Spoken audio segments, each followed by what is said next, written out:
Hello and welcome to Chocolate Cover Games. My name's Tim.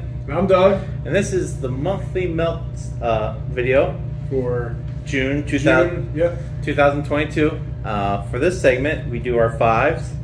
And for the month of June, Doug got the pick, so I'll let him tell you what it is. So I decided for June's top fives or fives. Mine really, I guess mine are sort of ranked, but not really. Mine are. I did our top songs that remind us of summertime. A lot of things, well, I guess people in general associate music with seasons and times and feelings, and you know, summer has a lot of songs, and we already know that my list is better than Tim's. I got a pretty good list. So let's start with your number five.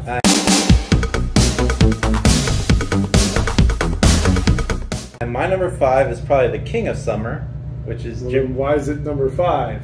Well, because it's not my favorite song from Jimmy Buffett. Okay. You know, my favorite song from Jimmy Buffett doesn't actually remind me of summer. Oh, okay. But this song you'll hear everywhere during summer, especially during limbo competition. I would say this is the limbo competition song. How low can you go? That'd be Or limbo rock? He doesn't do limbo rock. No, okay, fine. This would be the third most limbo-y song. And that's Volcano. Volcano, okay. Volcano, it wasn't his biggest hit. No. Well, he only had one really big radio hit. That was Come Monday. Yeah. Margaritaville wasn't technically a radio hit. Come Monday was his top. Margaritaville did pretty good in Canada, and so did Volcano. Yeah. And his fourth big radio hit, sort of, in Canada and America was Fins. Okay. But Volcano is definitely his most summery song. Summery song? Over Cheeseburger in Paradise or Margaritaville? I think it's just the instruments that accompany Volcano. Okay. Yeah. It gives you that luau feel. Yeah. So that's my number five, Volcano by Jimmy Buffett. So what is then your favorite Jimmy Buffett song? Juicy Fruit? No. No. Schoolboy Heart. It's a good song.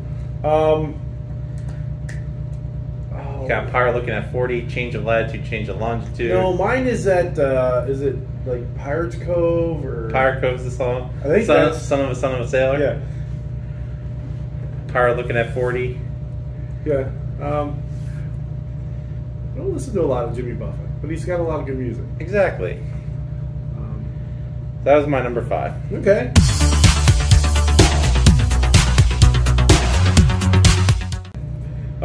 So my number five has no words to it. Okay. I know what it is because you just made your list before this, so I heard you listening to it. Well, which one? Because I could technically put either song into this. So which one do you think it is? What's it called? Spirit of Freedom? Or is that the group that does it? No. So you're on the right track. It's called T.S.O.P, The Sound of Philadelphia. That's what it's called. And it's by MFSB, which is short for Mother, Father, Sister, Brother. Came out in the 70s. Again, with no lyrics to it, it's hard to describe. It's very 70s sounding. Oh, yeah. So what that does for me makes me think of 1976, the bicentennial, just that era. Discotheques and roller rinks is what this song is. Yeah, but it really makes me think of that, you know, like I said, the bicentennial 1976 era, even though I wasn't born yet. I was only born in 1979. So I was thinking you were going to think the other one that I was listening to, which is a Fifth of Beethoven. Yeah. And that's by Walter Morris or something like that. Yeah. Which, again, I could probably put in that same thing. Because when I hear that, it also makes me think of that bicentennial era and Philadelphia and that whole thing. But I went with The Sound of Philadelphia by MFSB. If you've never heard it, check it out. It's very interesting. It will make you think 70s, And I bet you it'll make you think about the summer, too. Now, the good thing is I can't play any of these choices on our thing, so we don't get taken down Yes. copyright strict. Well, technically you play... I can play 4 seconds. There you go. But I'm not going to take that much effort to get 4 seconds. Is that what it is? 4 seconds? Because at 5 seconds, you have get to pay royalties. Yep.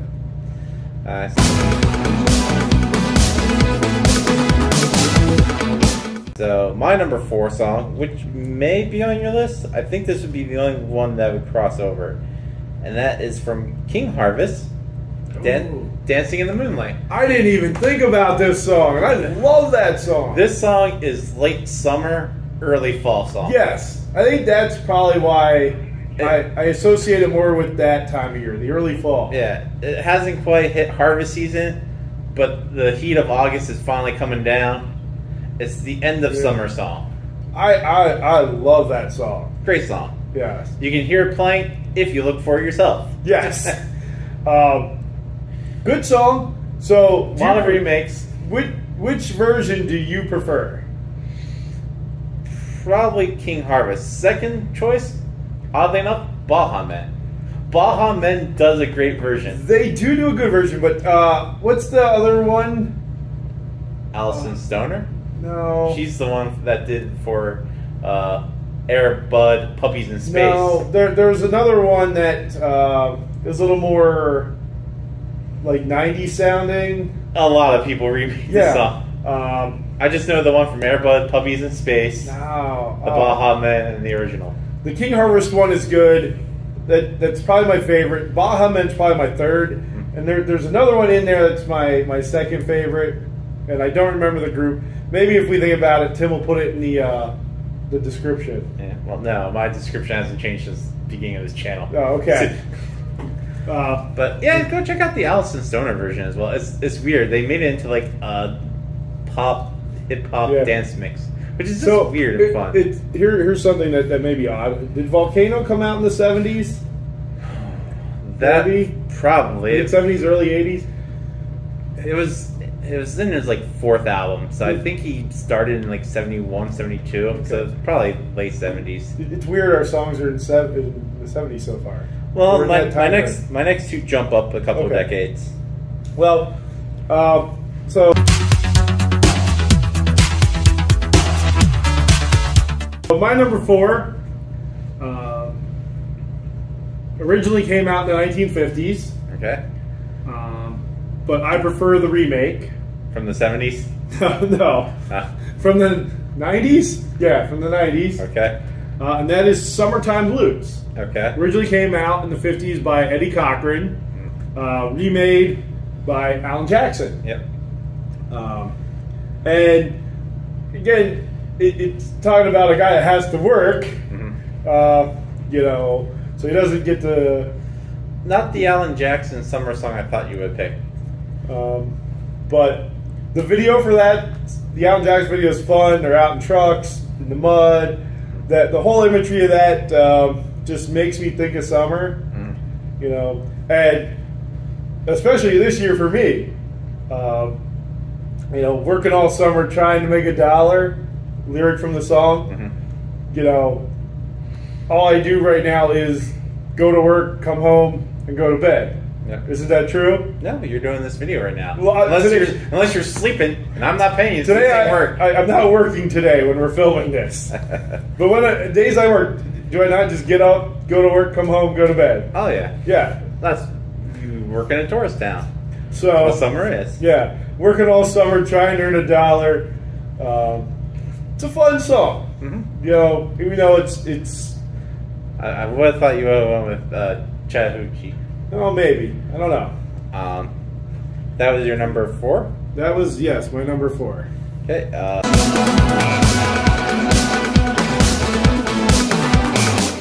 My number 3 came out my freshman year of high school, so the year 2000. Okay. So a more modern song. Vitamin C? No.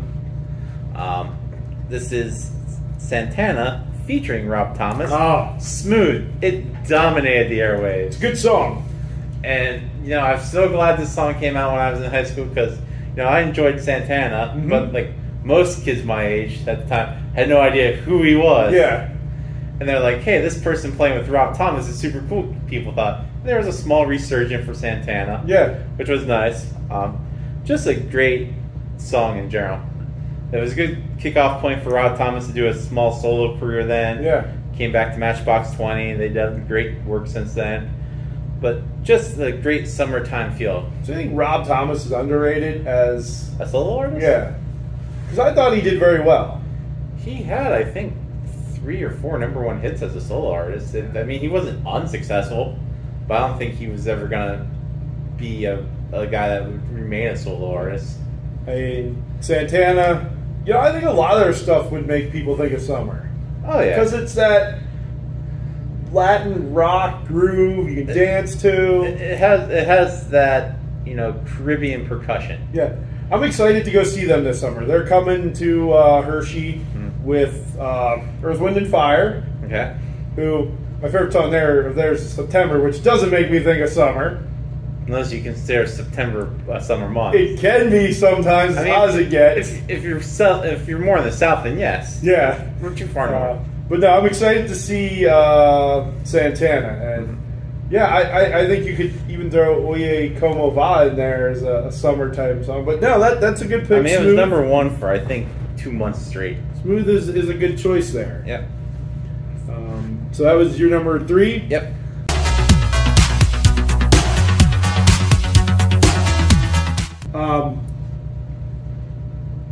So you're going to see a trend here with mine, other than my number 5. My number 3 is It's America by Rodney Atkins. Yeah, that's right. He sings about just everything that's great about America.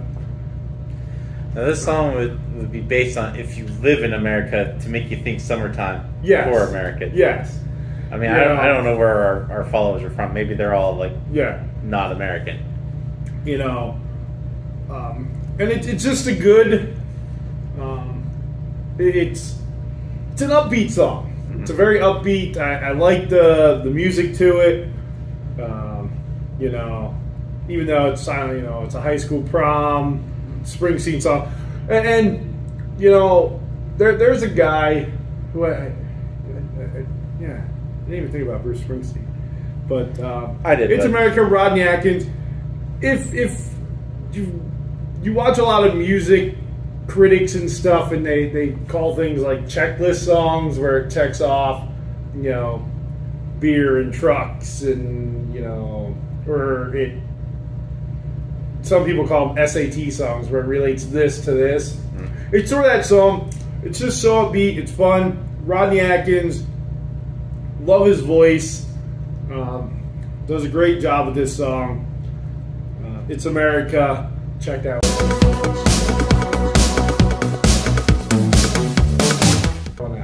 Okay. My next song, my number 2 song, took me by surprise because I was trying to remember when it came out because I remember listening to it every day driving up to college, my first year of college, which is why it makes me think of summer. Oh, is it...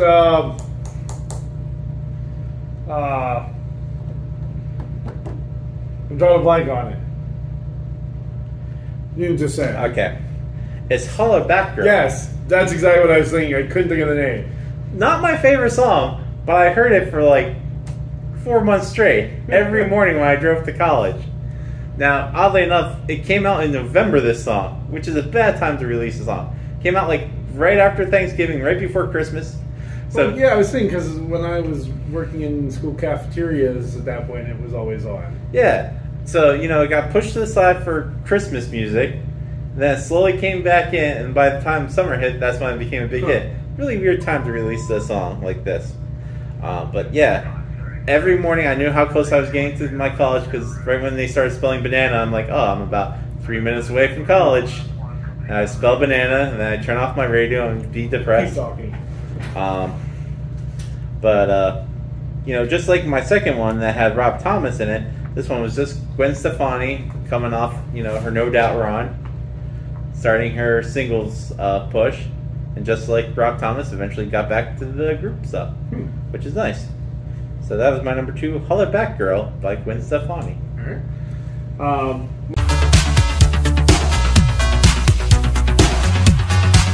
My number 2.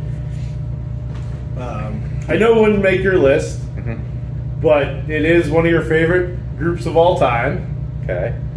And to me, this is an incredible song. I know the song and band without even looking. All right. It's going to be Alabama Cheap Seats. Yep. Alabama Cheap Seats. Nothing like singing about minor league baseball, minor league town. We live close to the Harrisburg Senators. We've gone to Senators games our whole lives. And nothing says summer to me like minor league baseball. Sitting in the stands, watching a game, especially for us, because Harrisburg, especially when you were younger, those players coming up and then getting to see them play in the major leagues. And it talks about that. We got a great pitcher, what's his name? We can't even spell it. And, it talks about a player going to the majors and sitting. Now, there it talks about sitting in the cheap seats in the outfield. At that point, Harrisburg didn't have outfield seats. But we always sat in the general admission cheap seats. Yeah. Where we stood by the general admission cheap seats. Yeah. And just getting heat stroke after heat stroke. No. That's why people like baseball. They get confused because of dehydration and heat stroke. They really didn't play a lot of day games. We didn't go to day games a lot. I started going to them recently because there aren't many people. But, yeah, cheap seats, great song. Talking about local bands with a local sound. Just the whole imagery of minor league baseball, summertime. It's a great band. Alabama's amazing. Still are, even though I think there's only 3 of the members. I don't think the drummer came back for their touring. But probably that's my second favorite song of theirs. But my favorite song of theirs, Doesn't Make Me... in a hurry? Yeah, I'm in a hurry. Doesn't make me think of summer. And neither is my third favorite, Roll On.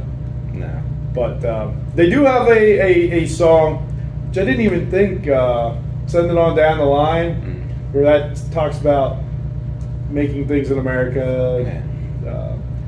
And I didn't even think of that. I could put that as an honorable mention.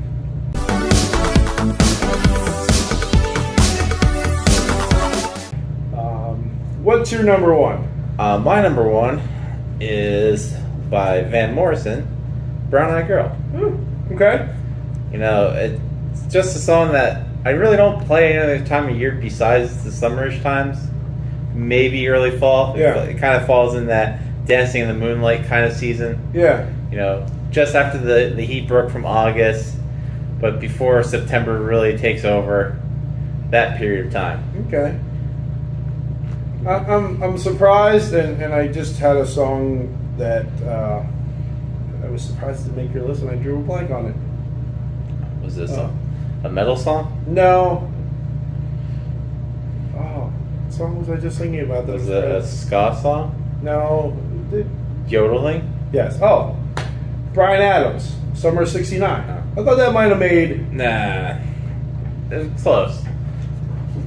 It'd been in the top 36. Top 36, yes.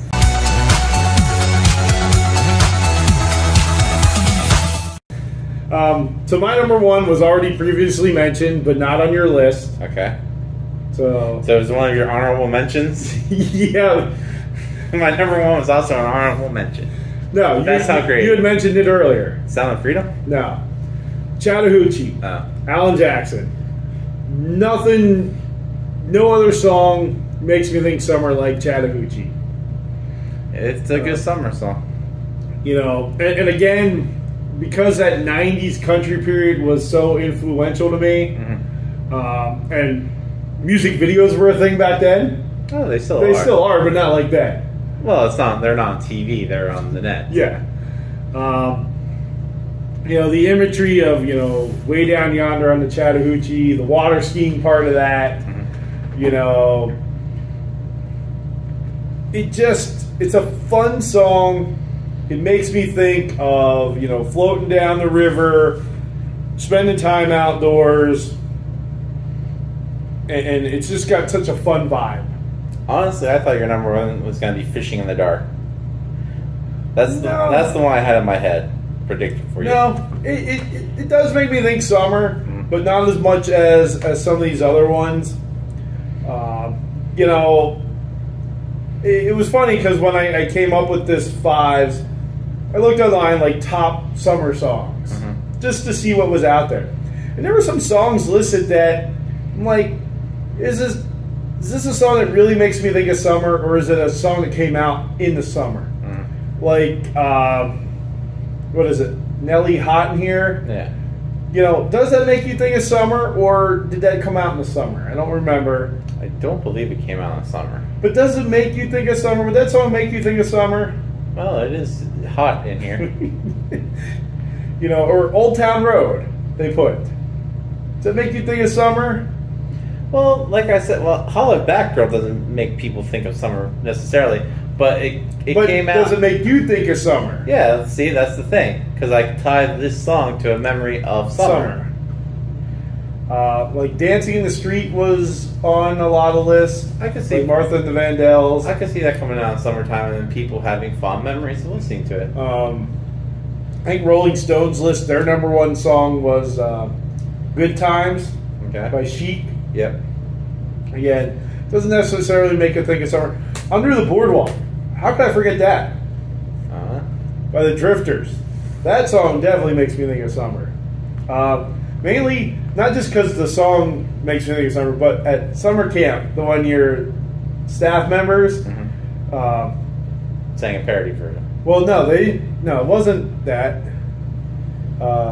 They did Down by the Trading Post, which would be, yeah, it's Under the Boardwalk, Down by the Trading Post. Yeah. So, you know, what are some of the songs that make you think of summer? And you know, is it just a song that mentions hot because summer's hot? Is it a song that makes you think of a time during the summer? You know, maybe a memory. Is it a patriotic song? You know, neither one of us mentioned something like Stars and Stripes Forever or something by Sousa. Yeah. You know, are there patriotic songs? You know, songs like Courtesy of the Red, White, and Blue or American Soldier. Traveling Soldier would be another good one. I like the David Ball version versus the Chicks version or whatever they're going by. They're just the Chicks. They were the Dixie Chicks. I was never a fan of theirs. But, you know, or is there an artist? Is there a musician? Yeah. A magician. Yeah, a musician that makes you think summer. You know, like you say the Beach Boys, you're automatically thinking summer, right? Yep. You know, what about you? Is there an artist that makes you think summer? Not really, because nowadays so many artists are pitched to be, you gotta release something almost every quarter. Well, yeah, but is there? I guess Buffett's up there, Chesney's up there. Yeah, I would think Kenny Chesney for me, just because he has that country beach vibe. Now, granted, you know, like, well, a lot of stuff he puts out, you know, may not be summertime related, but he's an artist that makes me think summer. Yeah. This is our crowdfunding segment for Monthly Mo of January 2022. I'll start us off. Yep. I'm always slightly more prepared. My work schedule's been crazy, so... Excuses. So my first one is the only one currently still active on Kickstarter that hasn't ended. Okay. Which is Globetrotters. It ends July 13th.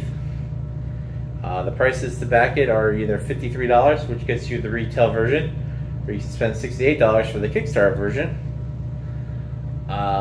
It is a flip and write game. Okay. That comes with globes that you can write on. Which I thought was cool. I did look at this one. The globes are the selling point, but the more I thought about it, this game could easily be 2 sheets of papers, because it has your flip and write paper. Yeah. And then you replace the globe with a map, essentially, of the world. Okay. So you could save money on this by not having globes. So you're really buying it to draw on globes. Okay. I mean, it's like most flip and writes. You flip over cards. It gives you things you want to do, and then locations you have to get to. Okay. It looks interesting. Like I said, it will catch people's eyes because you're playing with a globe and you're drawing on a globe. Other than that, it's a flip and write game. Is it worth flip and write? But is it worth $53 for a flip and write? That's expensive. It's expensive. It comes with those globes to write on. That's the selling point. You're buying globes. Yeah. And it comes in a little suitcase. Other than that, I looked at it. I almost backed it, but I thought to myself, it's a flip and write. And the only reason I'm backing it is because of the globes. So I'm like, no. But it's a great looking game. The production looks fantastic, like you said. A lot of good feedback from it, from the people that have played it, and they get their test. Well, of course, they only put positive feedbacks on the site. But, yep, that is Globetrotters ending July 13th. All right. And who'd you say that game was from? No, I don't have written down any of the people that have done theirs. So, my first one, again, this is fly by the seat of my pants. I do have some bookmarked that I wanted to take a look at. So you're getting my first impressions of these, ones I thought I'd like. Cheese Factory. I don't know if you saw anything about that. I did. That is from Tiny Snack Games, I think I saw. I believe that. Yep. And so it is a engine building game where you're making cheese. But you're also trying to hinder your opponent by setting cheese fires. As one does. And there's you can't go wrong with melted cheese. Velveeta sends more flaming cheese to craft companies than any other people you know. Yep. So you build your factory, you make the different cheeses. Again, you hinder your opponent, and you build machines that sort of help the cheese making process? Yes. Sorry, I drew a blank there. So you have 3 actions. You can draw a carte blanche of resources. You can use 2 actions to draw from the market. When you have the ingredients, again, you can make the cheese. Again, the reason I picked this game is it says it plays in 30 minutes. Again, fits my time frame. $25 for the US, but there is like an upgraded copy called Extra Cheese. Well, so there's just the cheese, which is the physical game, plus the print and play, plus you get it on Tabletop Simulator. That's the $25. And then for the $39 version, they have the physical game, the print and play, Tabletop Simulator, 3-sticker, a cheese fire turn marker, and a pin of one of the characters. And that's $39. Okay. And they have another level called Heckin' Cheese, which is the physical copy, the print and play, Tabletop Simulator, 3 stickers, turn marker, the pin, and it says plus heck. So that is, looks like a little box comes with it. Okay. That's $59. Okay. But the nice thing is shipping. They're estimating at $5. That's pretty reasonable. And I know that's a big thing right now is shipping. But they have added some stretch goals already to this, a couple new chef cards, improved card quality, improved box quality, which is always big for you. I love fancy box. It says it's in Boston linen cheese. Ooh. And then they're still waiting on the last stretch goal, which is they're sending you blank cards so you make your own funny cheeses. Okay. But that is Cheese Factory, and that ends on July 14th. Okay. I had to add the days in my head. July 14th. So my next crowdfunding game is my most expensive one of the ones I've suggested. Okay. That ends July 2nd. And that is Soro Luxury Edition. Okay. This is a game that I think most people probably play Sora at this point. Yeah. It got the Will Wheaton bump when they played it on tabletop, and that's how people got to know it. It's a fun game where you're moving dragons on a path, and you try to be the last dragon on the board. Really fun game. Fine the way it is.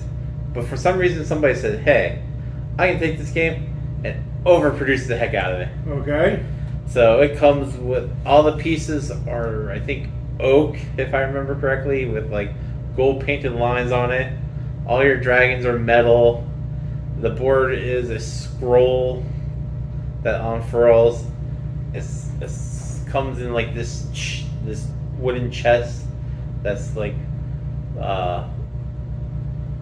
finished inside, like really high in production. For one copy of this, I'm assuming it's probably like a $25 game now if you look for it, if that. For one copy of this version, it is going to run you $350. Yeah, that is steep for that game. Unless this is your favorite game of all time. Yes. And you're like, hey guys, let's not play with this copy. I got a copy that ran me almost $400 we can play with.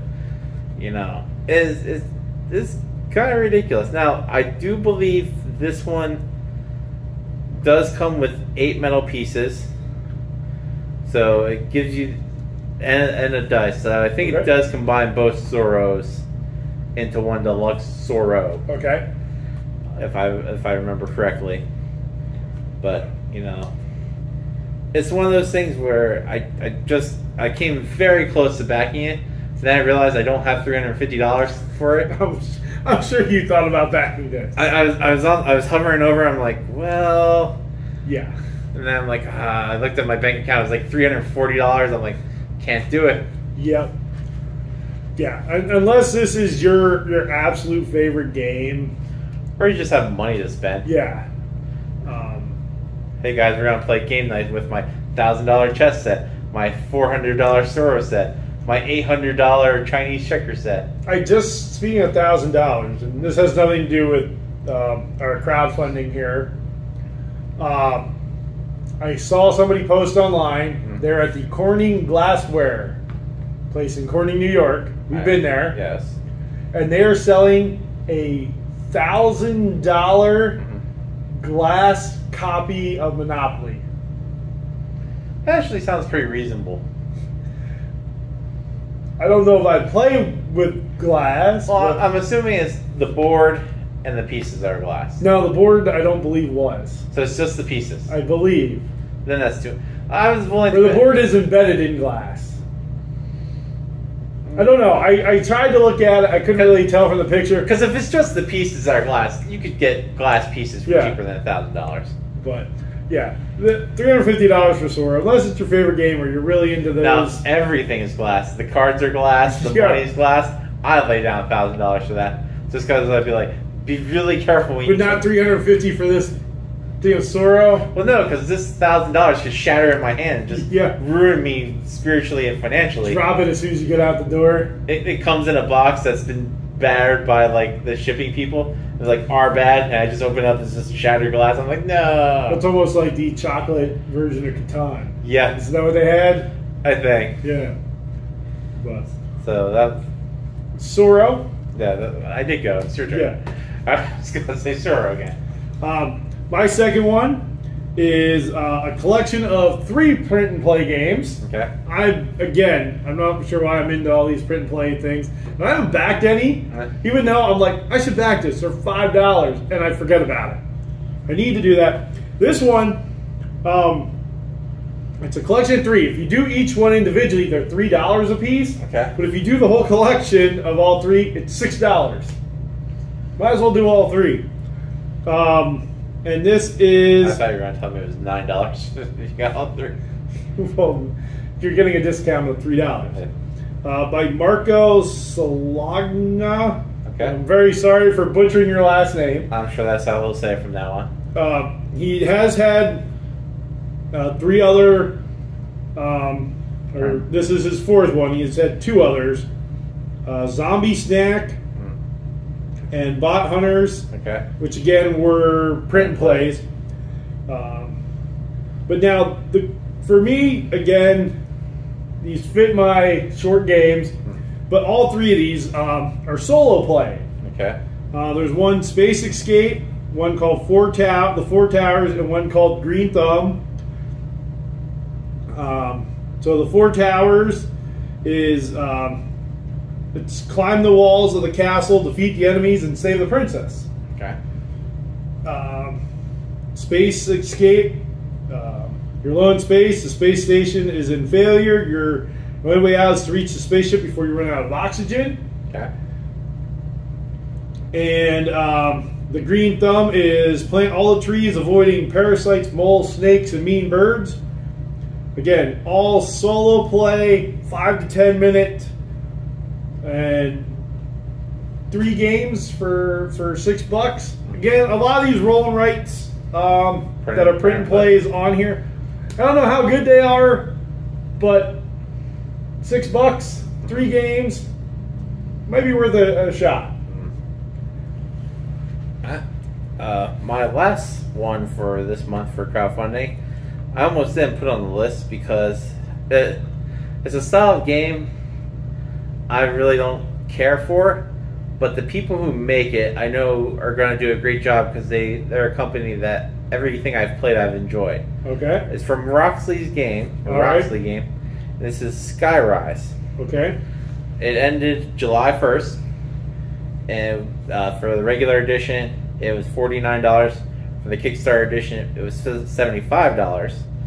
You can still back it through late backing and all that. You know, even when a Kickstarter ends, you know, they always let late backers in when they do the open sourcing.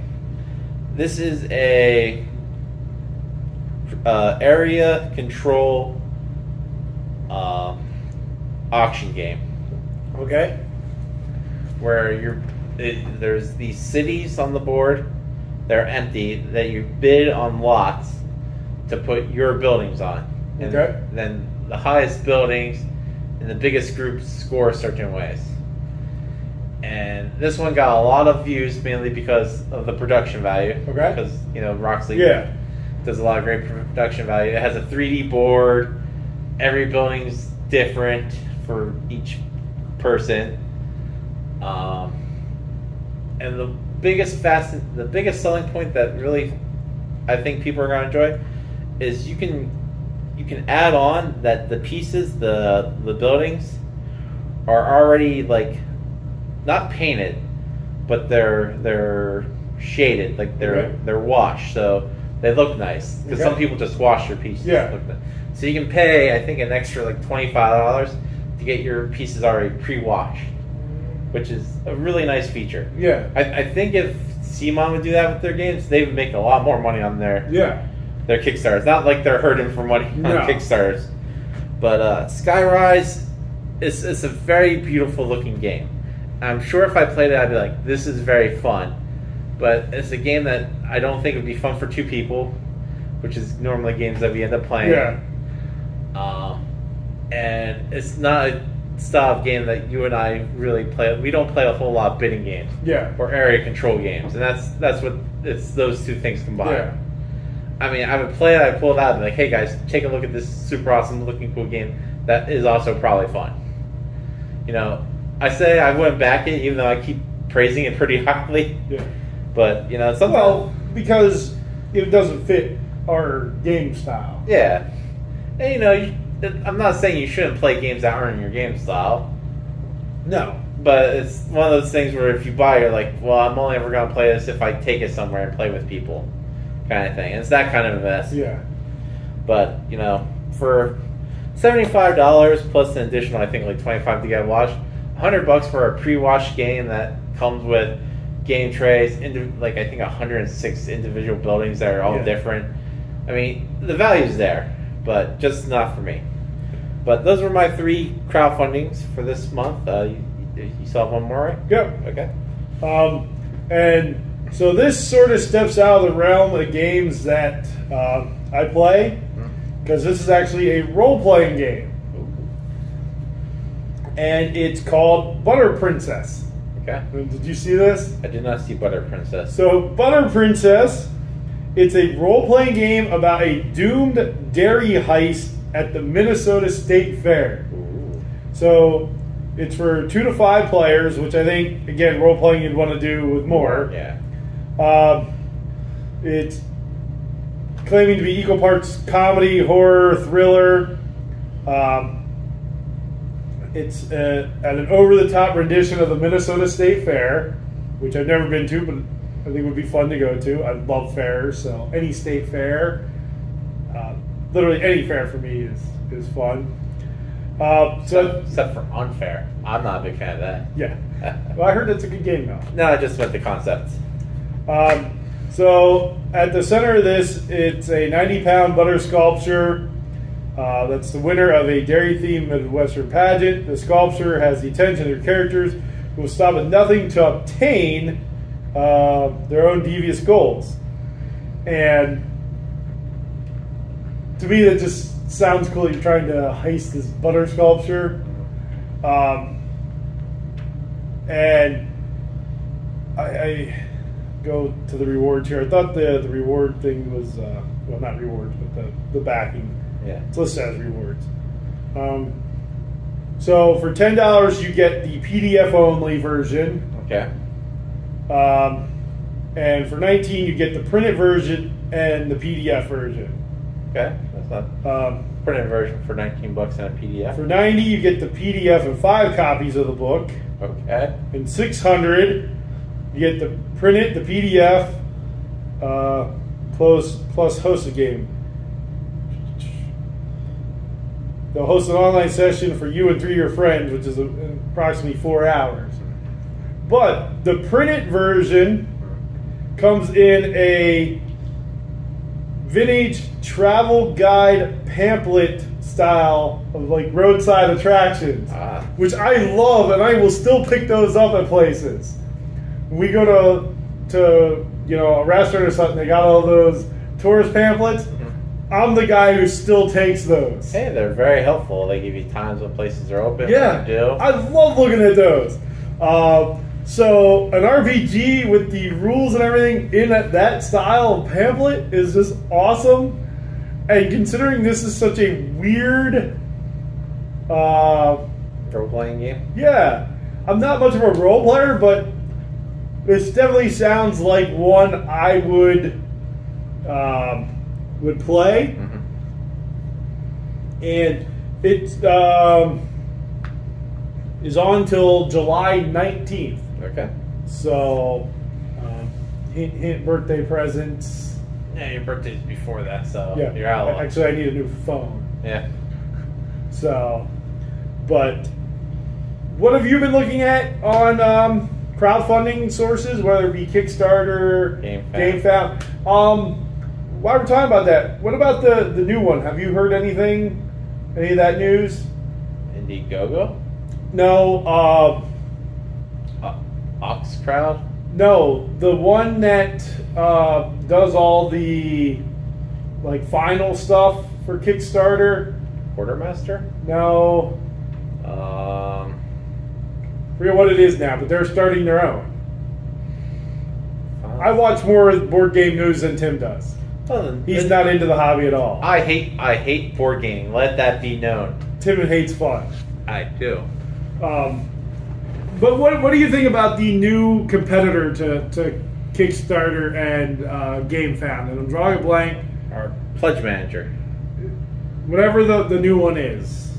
And I'm drawing a blank. Pledgebot. Money grab. Since Tim doesn't care or have fun. Hey, if I did a crowdsourcing website, I would call it Money Grab. But, again, what are you backing? Are you thinking of any of these weird games that we picked? I guess mine are weird, yours aren't. Yeah, about to say. You really can't bank on a $350 weird game. Because some of the other ones I had pulled up here were Olympics. OLYMPLAKKS.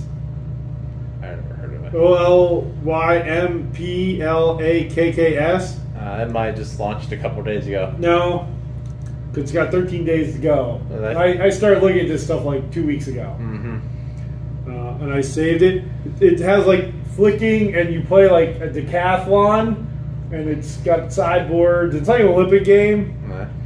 Nah. I had that. I already did Cheese Factory. Beaver Brawl. Okay. Yeah, I've seen that.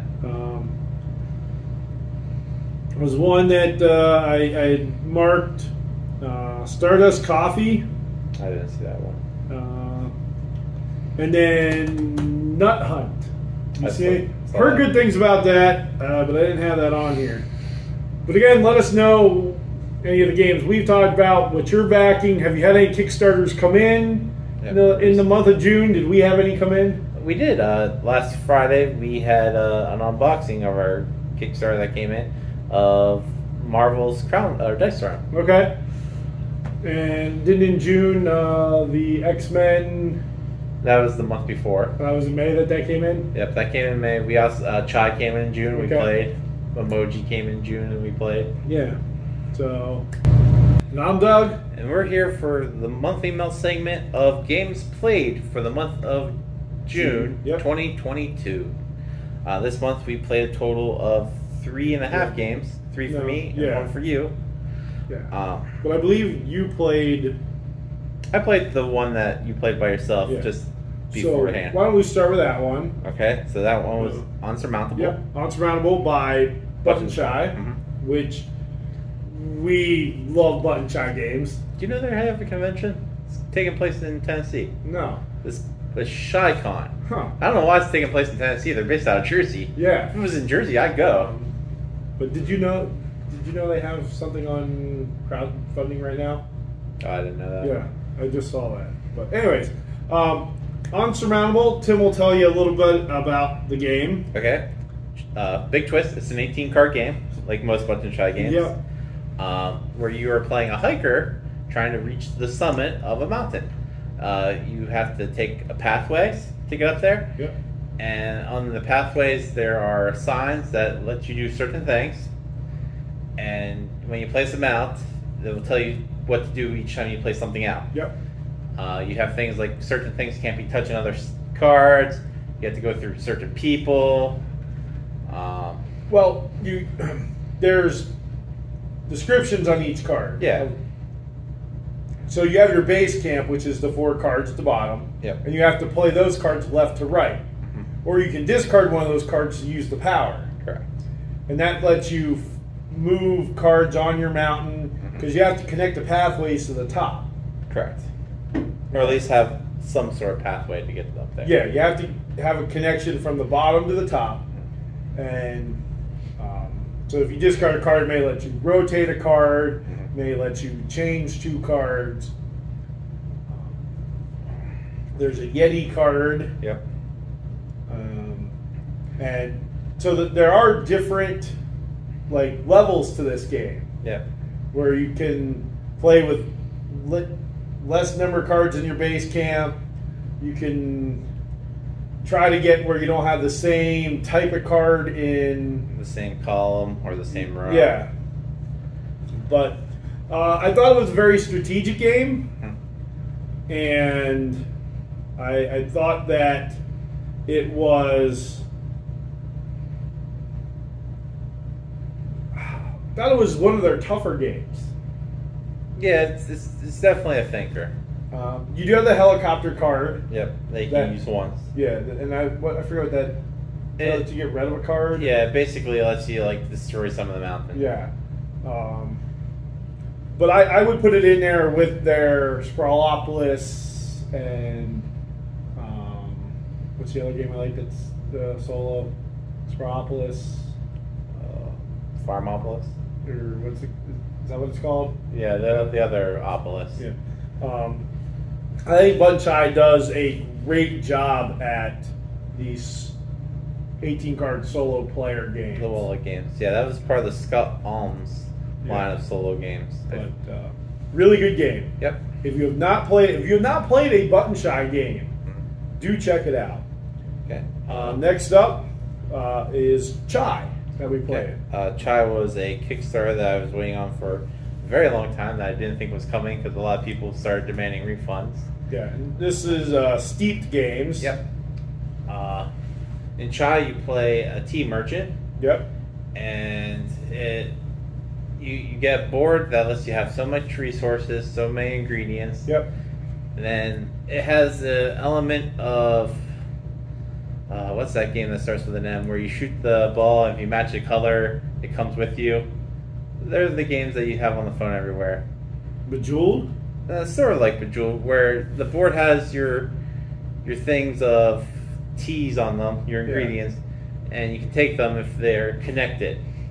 So when you pick one thing, if I want vanilla and it's on the market and it's touching another vanilla, I get to take both vanillas. And the more that are touching, you get to take more. But after you take them, everything shifts and moves down and making more chains. Yeah.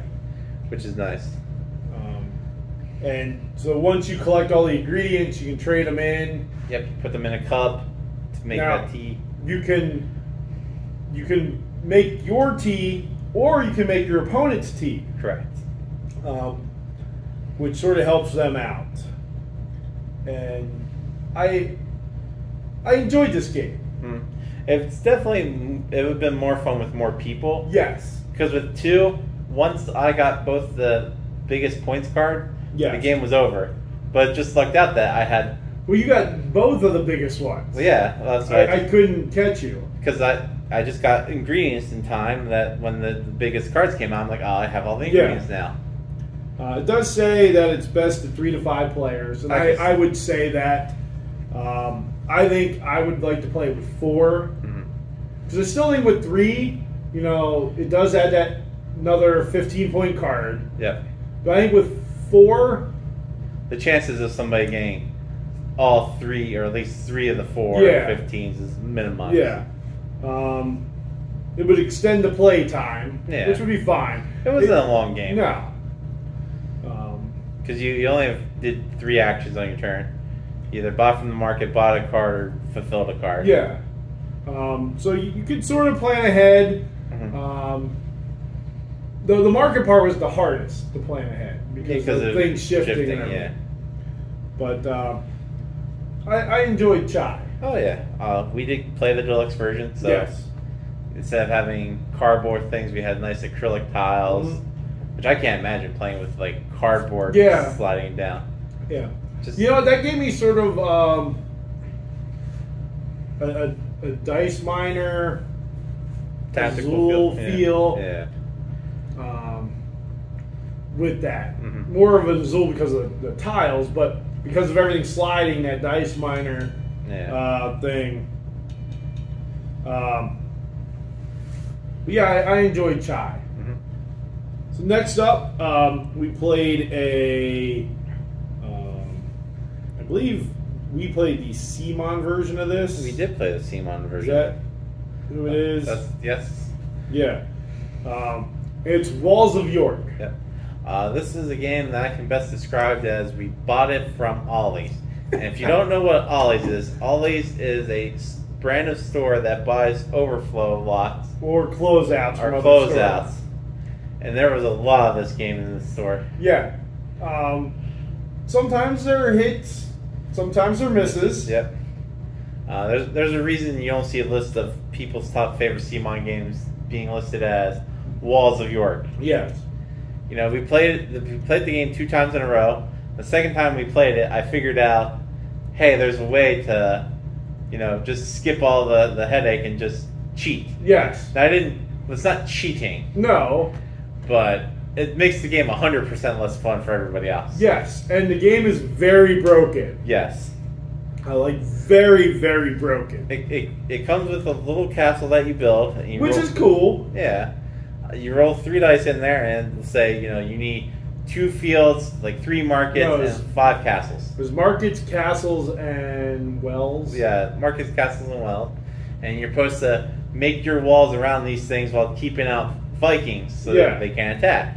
So then you roll 2nd dice that tells you what way you can maneuver your walls. Is it an L shape? Is it 3 in a row? Or is it like a zigzag? Yeah. And I thought, well, it doesn't say I can't have more than what you need because it just says, a minimum. Yeah. So I can have as many things as I want in my wall. And I was trying to put exactly that. So you were over there finagling. I'm like, I'm just going to build a wall around everything. Which I did. And I'm like, well, even if there's Vikings in there, there's loose coins in the town as well. Yes. You get more coins than you lose from the Vikings. So there's still a net profit. from it. Yeah, so you didn't worry about, trying to get exactly that and avoid Vikings. You just went around a bunch. Yeah. And the way the game is broken is you can just go around the whole board. Yeah. Because you only lose, I think, like 20 points from the Vikings, but you gain like 30 points, so it's a net gain of 10. Yeah, just from that. It's not a great game. No. It's probably one that I don't see us playing again. No. And then the last game we played for the month, again, we didn't get to play very many because of my work schedule. And again, it's not slowing down anytime soon, unfortunately. But the last game we played was Memoji. From Deer Games. Yep. And we only played the one version. The base version. Yeah, we played the base version. We didn't play the add-on part to the game. Well, a lot of those were Kickstarter exclusive. Okay. Like the Squirrel version, the Golden Leaf version, the solo version, and the cooperative version. We're all part of the... Okay, so we played the base game. Yeah. Like the game that you can buy in the store is like half the size of the box that we have. But yeah, very well made. It's a game about collecting leaves. Yes. And hitting... It's not about hitting scenery. You get scenery cards that give you powers. Yes. So you're collecting leaf cards that are numbered from 0 to 5. No, 0 to 3. Yeah. And there's a certain number of zeros, a certain number of ones, a certain number of twos, a certain number of threes. And so you're building the stacks of leaves of each color that... so zeros can only be played on zeros, or ones can only be played on zeros and ones. So you can have like 2 zeros and 2 ones. And you can't skip, so you can't play 0, 2 or 1, 3. And 3's the highest number. When you place a 3, when you play a 3 on top of that stack, it closes that stack. Yep, you place a Tory on top and that stack is closed. Yeah. And then the powers, the scenery, you can play one of your little leaf things to play that power. And it was things like you could skip a number in your stack, or you could move cards around. You could go through the discard pile to find the number. You take multiple cards from the market. Yeah, you didn't have to take the whole stack. Yep. Of the color of leaves in the market, because you drew 4 cards and all the yellow leaves went together, all the brown leaves went together. And then scoring at the end was the number of cards in that leaf stack multiplied by the top number. So if you had 2 as your top number, you didn't get the 3, and you had 3 cards, you would have had 6 points for that stack. Yep. And then there are other scoring conditions that added on, like having the most closed stacks with Tories on. The most reds, leaves, or the most zeros. Yeah. So you won both games. Yep. Handily. And I don't know, because there was some memory to it, because when cards were discarded, because you could discard cards to wipe the market. Yep. And draw 4 new cards in that market. You couldn't look through the discard pile, and because you stacked cards on top of your other cards, you couldn't see underneath. So there was a memory aspect to it. So at one point, I think I was stuck where I couldn't go any higher in my stack because all the cards of that number were discarded or in your stack. So I didn't. No. I didn't dislike the game. I didn't think it was a wonderful game. No, it wasn't earth-shattering. It's definitely a game that you play just because it looks nice. I mean, it was well made. The cards were nice. The cards were fantastic. The components for our version are better than the non-version. But I will tell you, it fit my niche of a filler game. Oh yeah, time-wise, which for me made it better. and for being, hand management, memory, the open drafting to it. Yep. I did enjoy that part, the open drafting, because you had to think, do I take this card because I know Tim needed it, and there may have only been one of that color card, or do I take this stack of like yellow leaves where there might be 3 cards that'll set me up for later, but I have to discard because I can only have 8 cards in my hand. So you really had to manage your hand size and what you're doing, because you're thinking, okay, if I take these, because I need this card that's in the middle of that stack, but I can't use the other 2 cards because I'm already past 0 if they were zeros and you needed that too. Yeah, once zeros came out later in the game, you're like, I'm not going to take that stack, but eventually a card would come in and you're like, now I'm stuck with like 2 zeros. Yeah, but you could discard those to clear a stack, or discard to take something you need. It was very thought-provoking. And having those powers that you could use at the bottom. Like the first game, I don't think you used 1 power in the first game, and I didn't use any. No, because you went for that token that made you not use any. Yeah. So you got those points. So I'm like, that's fine. But in the second game, we both, I think, used all our powers. Yeah, the second game we both had separate powers, which is nice that you get to have different powers. Yeah, the first time we played with the base where both of us had the same ones. The second time through, we drafted because that's what you're supposed to do. But I will tell you, some of those powers are very confusing. Oh, yeah. Even with the way they were written, it was very confusing. That and the first token that we had, the one that you won, we're not using power. Yeah. Because we couldn't quite figure it out. Yeah. It's like, don't use the power, but also have this token, which forces you to buy the power. Yeah. I'm like, what? And I did think it was cool scoring that. So, like, if you discarded 3 of your leaves, or acorns, because you collected acorns during this too. Yep. If 2 of your leaf cards that were next to each other had the acorn icon touching, you could get acorns. So you could buy some of these scoring powers for the end of the game. That if you scored it and you owned it, you got 10 points. Yep. If you owned it and your opponent also scored that one, you got 3 points. Yep. So no matter what, everybody scored that. But if your opponent had the higher score, they would get 3, but you would get 3. Yeah. You only got the 10 if you dominated that category. And the one thing in the rules that didn't really state, we played that if nobody owned it, we still scored it at 3. Yeah. We weren't sure if we were supposed to or not. But I thought it was good production. I thought, again, it was a good game. It fit my niche time-wise. So, since you're the on-positive one, what was your... least favorite game? Isn't that what we do, the least favorite game? Yep, mine is least favorite.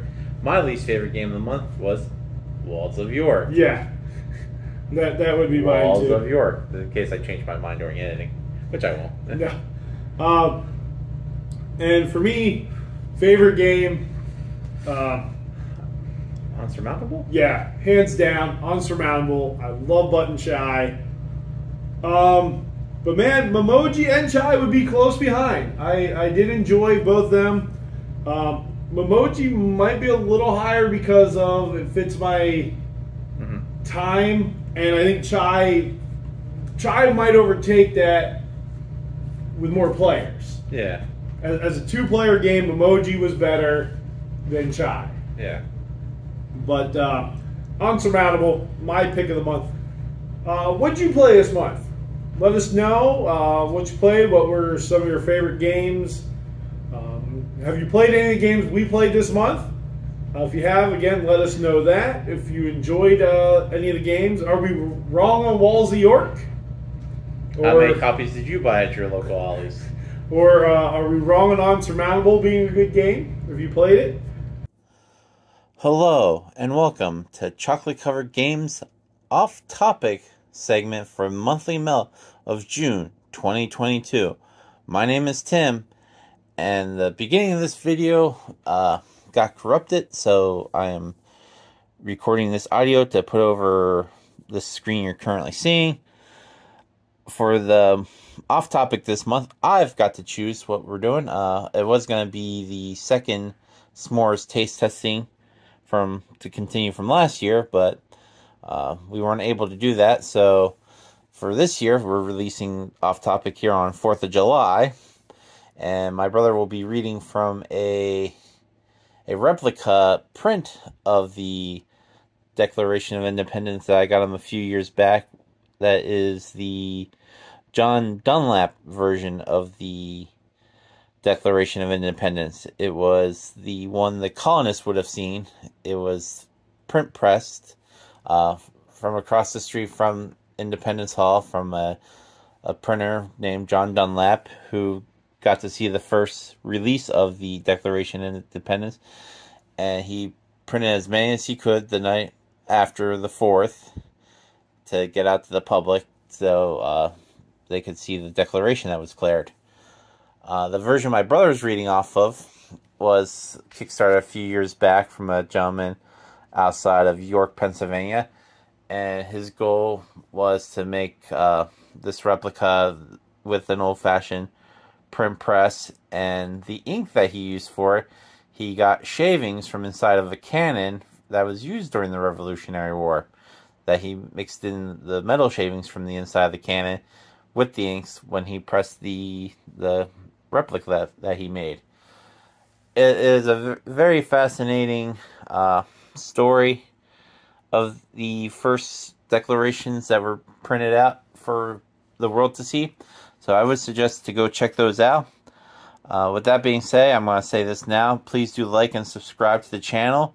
Because after my brother reads the declaration, we're not going to do all the fun, hey, YouTuber stuff, go like this video and share it around. But I would suggest sharing this one around. It's fun to hear a reading of the declaration here on the 4th. You may notice the video is a little choppy. It did take a couple of takes to get it coherent. There is a there's a bunch of words in the original Declaration of Independence, or I guess not the original, the one that we have, that have very old English words in it that we don't commonly use, and it trips my brother up every now and then. It tripped me up worse, so his takes were better than mine. So please do sit back, and sorry for the rambling. As always, stay sweet. In Congress, July 4th, 1776. A declaration by the representatives of the United States of America. In General Congress assembled. When in the course of human events it becomes necessary for one people to dissolve the political bands which have connected them with another, and to assume among the powers of the earth the separate and equal station to which the laws of nature and of nature's God entitle them, a decent respect to the opinions of mankind requires that they should declare the causes which impel them to the separation.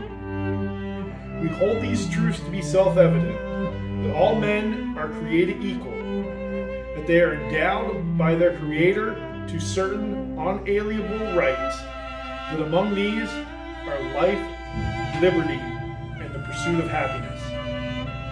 That to secure these rights, governments are instituted among men, deriving their just powers from the consent of the governed.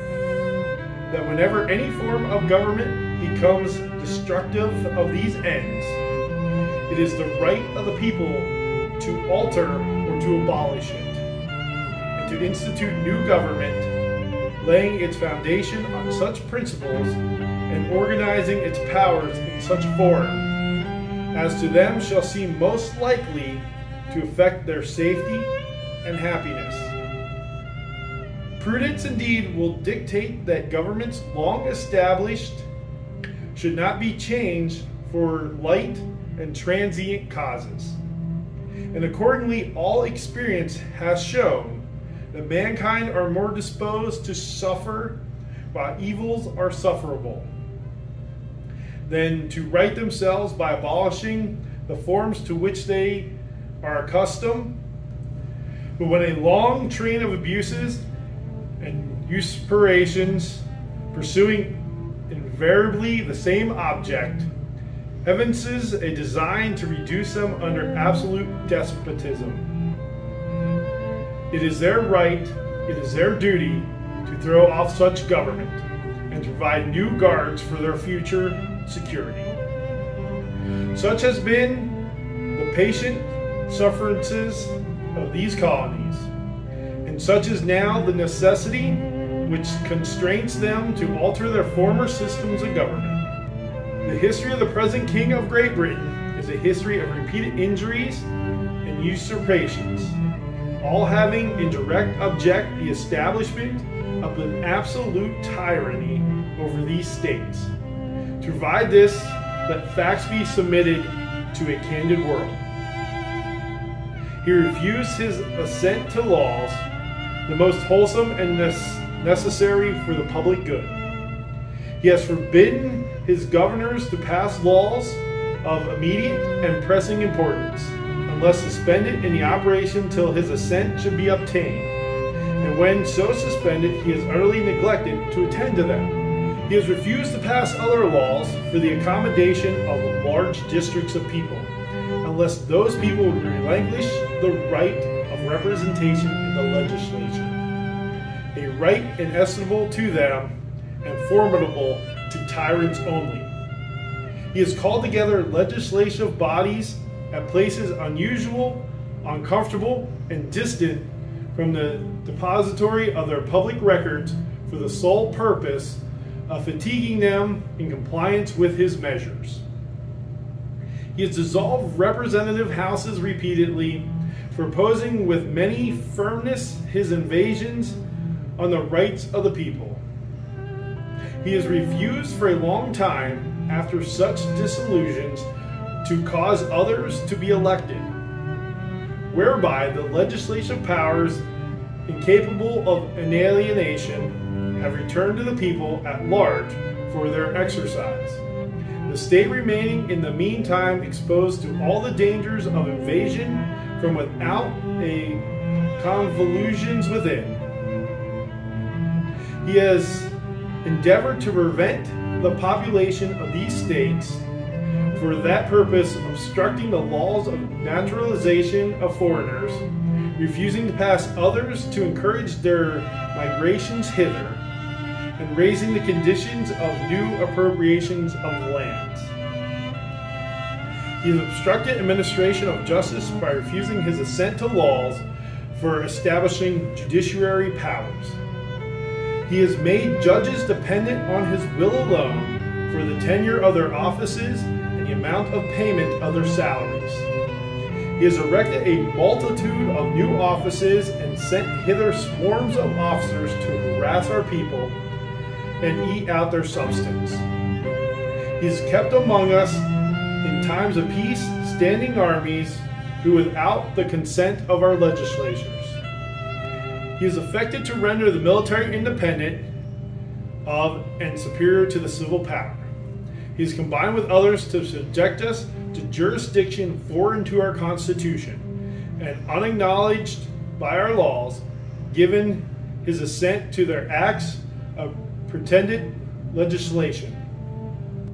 For quartering large bodies of armed troops among us, for protecting them by mock trial from punishment for any murders which they should commit on the inhabitants of these states, for cutting off our trade with all parties of the world, for imposing taxes on us without our consent, for depriving us in many cases of the benefits of trial by jury, for transporting us beyond seas to be tried for pretended offenses, for abolishing the free system of English laws in a neighboring province, establishing therein our arbitrary government and enlarging its boundaries so as to render it at once an example and fit instrument for introducing the same absolute rule into these colonies, for taking away our charters, abolishing our most valuable laws,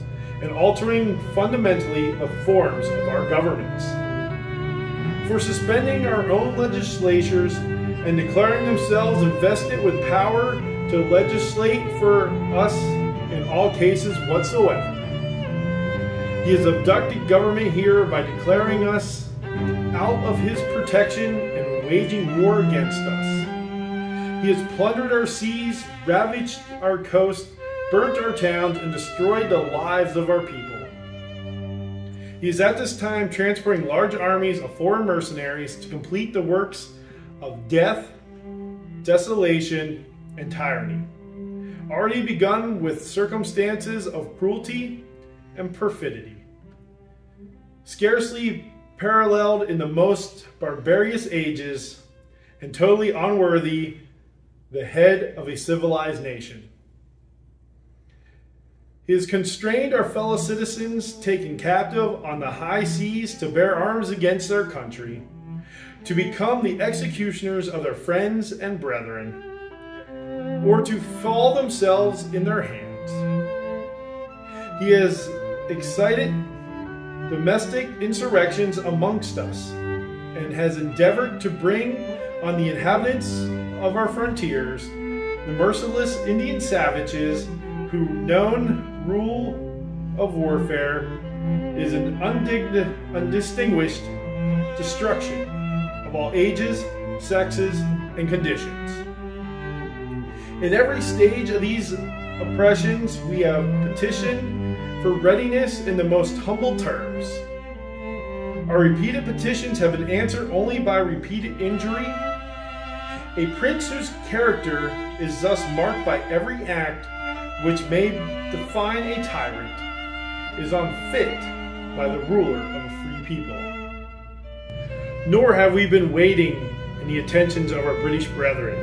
We have warned them from time to time of the attempts of their legislature to extend unwarrantable jurisdiction over us. We have reminded them of the circumstances of our immigration and settlement here. We have appealed to their native justice and magnanimity, and we have conjured them by the ties of our common kindred to disavow these usurpations, which would inevitably interrupt our connections and correspondence. They too have been deaf to the voice of justice and consequentity. We must therefore acquiesce in the necessity which denounces our separation and hold them as we hold the rest of mankind, enemies in war, in peace, friends. We therefore, the representatives of the United States of America in General Congress, assembled, appealing to the Supreme Judge of the world for the rectitude of our intentions, do, in the name and by the authority of the good people of these colonies, solemnly publish and declare that these united colonies are, and of right ought to be, free and independent states, that they are absolved from the allegiance to the British Crown, and that all political connection between them and the state of Great Britain is and ought to be totally dissolved, and that as free and independent states, they have the power to levy war, conclude peace, contract alliances, establish commerce, and to do all other acts and things which independent states may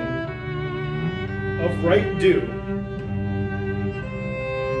And for the support of this declaration, with firm reliance on the protection of divine providence, we mutually pledge to each other our lives, our fortunes, and our sacred honor.